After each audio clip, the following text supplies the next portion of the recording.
Guys, na-scam ako ng 7/8 sa credit card ko 2 days ago. May bagong modus ngayon yung mga scammer ng credit card. Hindi na lang OTP ang hinihingi ng mga scammers ngayon. Hindi na sila manghihingi ng credit card information. Bubudulin ka nila mismo sa tawag. Magandang araw mga kababayan, may panibagong babala na naman po tayong dapat pag-ingatan, lalo na sa mga gumagamit ng credit card. Sa panahon ngayon, hindi na lamang OTP o card number ang target ng mga scammer. Mas nagiging matalino at mas detalyado na ang kanilang mga modus upang makuha ang tiwala ng kanilang biktima.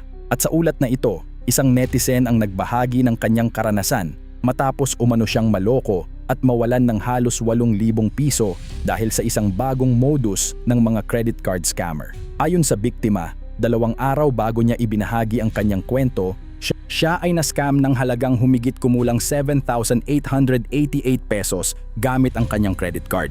Nagsimula umano ang lahat nang may tumawag sa kanya na nagpapakilalang travel card agent. Ayon sa tumawag, ang kanilang travel card ay kapartner ng iba't ibang bangko tulad ng BDO, BPI at East West. Inaalok daw ito sa mga credit card holders bilang isang espesyal na benepisyo dahil kamakailan lamang ay naaprubahan din ang isa niyang bagong credit card.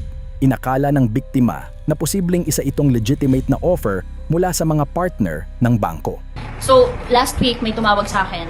Travel card daw sila. Associated daw sila sa iba't ibang bangko, sa BDO, BPI, East West, you name it. Marami silang binanggit na pangalan ng bangko. Ito daw ay hindi na-applyan, ino-offer lang ito sa mga credit card holders. So ako, 2 weeks ago, nag-offer sa akin ang BDO ng Platinum Mastercard.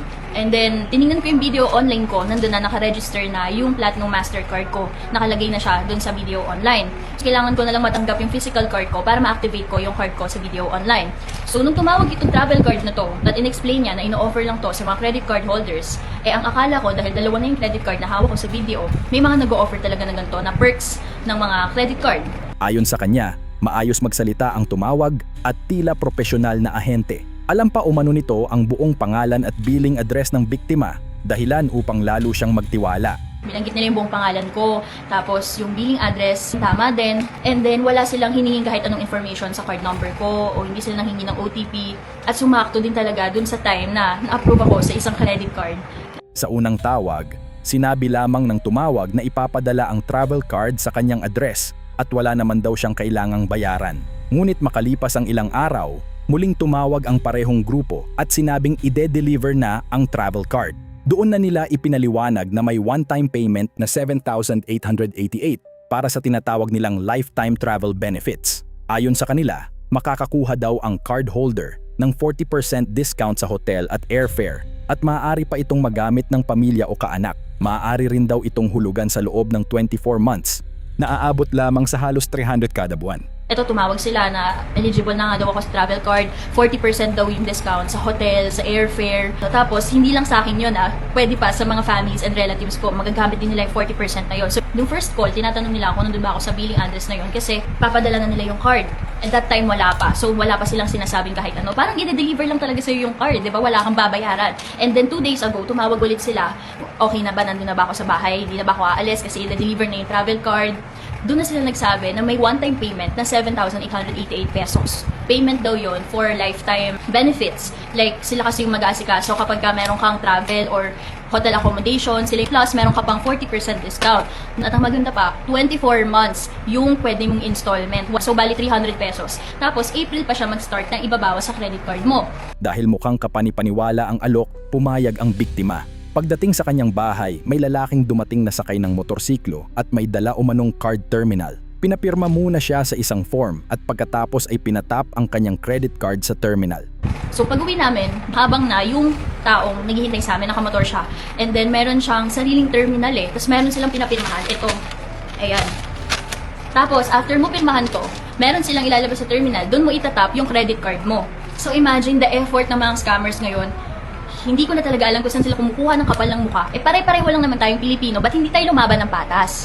Sabi nila, mababawas daw yung 300 sa April pa. Pero nung tinignan ko yung video online ko, nabawas na agad yung 7,888. Di tinawag ko ngayon sa BDO, tumawag ako sa hotline number ng BDO para magpa-assist. Kasi kinutuban na ako Kasi tingnan nyo to, ganito yung binigay sa akin, na envelope.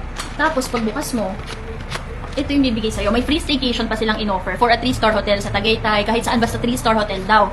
free staycation for 2. Tapos kapag gusto niyo magsama ng iba, may discount pa daw. So imagine, di ba, parang na-rehearse nila, pinag-isipang mabuti yung mga ganito para lang makapanloko ng tao.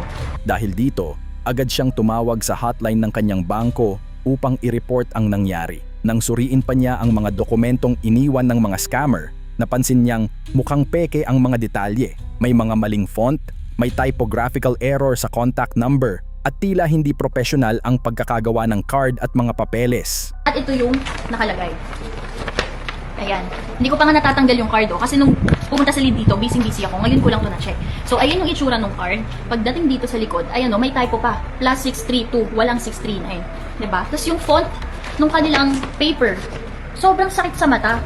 And also, habang tinatawagan nila ako, panay sila paulit-ulit ng pangalan ko. Alam nyo, meron nagsasabi sa loob ko na bakit mo paulit-ulit tinatawag yung pangalan ko. Malagi niyang sinasabi, Miss Maria Juana. Kailangan ba, like every 2 sentence, kailangan mo bang babanggitin yung pangalan mo sa akin? So, tactic yun guys, para ma-hypnotize ka, para mabudol ka, para maramdaman mong legit sila kasi tinatawag yung pangalan mo. So, ito, tinawag ko to sa video ngayon, wala, peklat lahat. Dahil sa karanasang ito, nagbabala siya sa kapwa credit card holders na huwag basta magtiwala sa mga tawag na nag-aalok ng travel perks o membership cards, lalo na kung hindi direkta mula sa bangko. So sa lahat ng credit card owners, kapag may tumawag sa yung nag-offer ng travel card, huwag niyong sasagutin, huwag niyong i-entertainin. Ang pinakamabuting niyong gawin, tawagan niyo agad yung bangko niyo para malaman niyo agad kung mayroong ganito ba talaga na travel card or perks bilang credit card holder nung bangko na yon. Wala tumatalino sila Dati magiging cautious lang tayo kapag nangihingi ng OTP o ng credit card info. Pero ngayon, ang dami na nilang ways para makapanloko ng tao. So ito, kaka-search ko lang ngayon sa TikTok at nakita ko tong content creator na to. For context, around 2 weeks prior to this call, tumawag talaga sa akin si PDO para mag-offer sa akin ng JCB card and I said yes to it. Another 'Di ba? Same sa nangyari sa akin. 2 weeks ago din, bago ako na-scam, bago may tumawag sa akin, tumawag mo ng legit yung BDO at nag-offer ng card sa akin. So yun, tinanggap ko. And then, 2 weeks noon, tumawag na yung travel card na nag-offer. So parang, ano ba to, BDO? Inside job? Meron bang inside job sa mga bangko? Kaya nakukuha yung complete information kasi alam yung full name ko, alam yung address, alam yung mga personal information na dapat sa bangko lang dapat yun. Tapos natatrap pa yung mga credit card holders kasi yung ginagawa ng mga scammers ay walang takas kasi magiging valid yung transaction nyo kapag ikaw mismo yung nagbigay ng OTP o ikaw mismo yung nag-swipe or nag-tap ng card mo. Pero paano mangyayari yun kung wala silang information namin? Kung wala silang information natin? Ano tong pattern na to? Meron bang tao sa inyo, sa mga kumpanya nyo na nangi-scam? Is this an inside job? Muli mga kababayan, paalala lamang na maging mapanuri at mag-ingat sa ganitong klaseng alok. Kahit gaano pa ito kaganda pakinggan, siguraduhin munang kumpirmado ito sa mismong bangko bago tanggapin. Kung may tumawag sa inyo na nag-aalok ng kung ano-anong benefits gamit ang inyong credit card, huwag agad magbigay ng impormasyon, huwag agad mag-tap o mag-swipe ng card. At mas mabuting direkta ninyong tawagan ang official hotline ng inyong bangko para makasiguro. Dahil sa panahon ngayon, hindi na lamang OTP ang target ng mga scammer, pati tiwala ng tao ay kanilang ginagamit upang makapanloko. Kaya mga kababayan, doble ingat po tayo palagi. Kung may kahina-hinalang alok o tawag, mas mabuting mag-verify muna kaysa magsisi sa huli.